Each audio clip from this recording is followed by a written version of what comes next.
নমস্কার বন্ধুরা। এই ছবিটা হচ্ছে আমার আর আমার মেয়ের সরস্বতী পুজোর দিন সকালবেলা ওকে নিয়ে স্কুলে যাওয়ার জন্য। স্কুলে এই দেখো কত সুন্দর প্রতিমা। এটা হচ্ছে মেয়েদের স্কুলের প্রতিমা। কি সুন্দর দেখো, সকালবেলা পুজো হচ্ছে। আমার যেহেতু সরস্বতী পুজো দুদিন পড়েছিল, তাই আমার মেয়ে আগের দিনকার অঞ্জলি দিয়ে দিয়েছিল। তাও সকালবেলা দিদিমণিদের কথা অনুযায়ী নিয়ে গিয়েছিলাম। তারপর ওখান থেকে বেরিয়েই আমরা বেরিয়ে পড়েছিলাম এক জায়গায় খাওয়া দাওয়া করব সেখানের উদ্দেশ্যে। আমরা ট্রেনে উঠে গেছি, আর আমার মেয়ের ট্রেনে উঠেই আমার মেয়ের ঘুমের বাহানা, কি নাটক।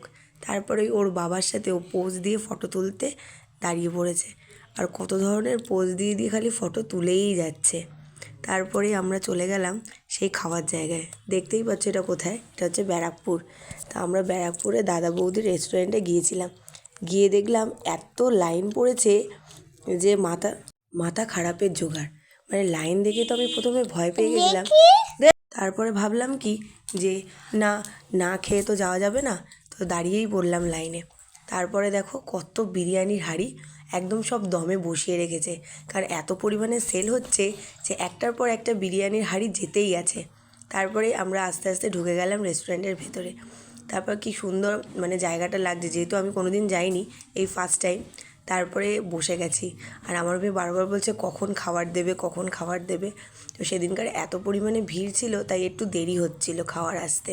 তো আমরা বসে বসে কতগুলো ফটো তুলছিলাম। আমার মেয়ে ওখানে বসে বসে কত সবাই লোকজনকে দেখে খুব করছিল।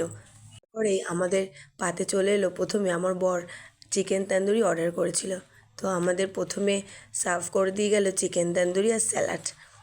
তারপরেই আমরা খেতে আরম্ভ করে দিলাম।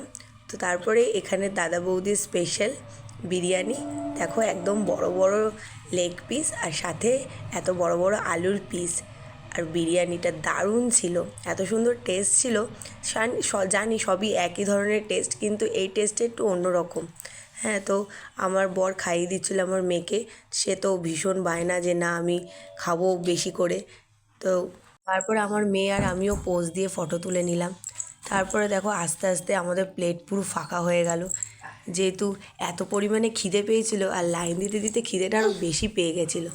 তো খিদের জন্য তাড়াতাড়ি একদম প্লেটটা পুরো ফাঁকা হয়ে গেছিলো, শুধু হাড্ডিগুলো পড়েছিল। আর আমার মেয়ে সমানে শসা পেঁয়াজ এইগুলো খালি খেয়ে যাচ্ছিলো স্যালাড দিয়ে তুলে তুলে।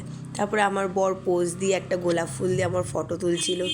আমি বললাম ওই ফুল দিয়ে কী আর হবে। তারপরে আমরা ওপরের কাউন্টারে গেলাম, গিয়ে আমার মেয়ে সুন্দর করে দুটো পোজ দিয়ে ফটো তুললো। তারপরে আমরা নিচের দিকে নামলাম, নেবেই একটা মিষ্টির দোকান থেকে এত বড় একটা মিষ্টি খেলাম। খেয়েই ব্যাস বেরিয়ে পড়লাম বাড়ির উদ্দেশ্যে।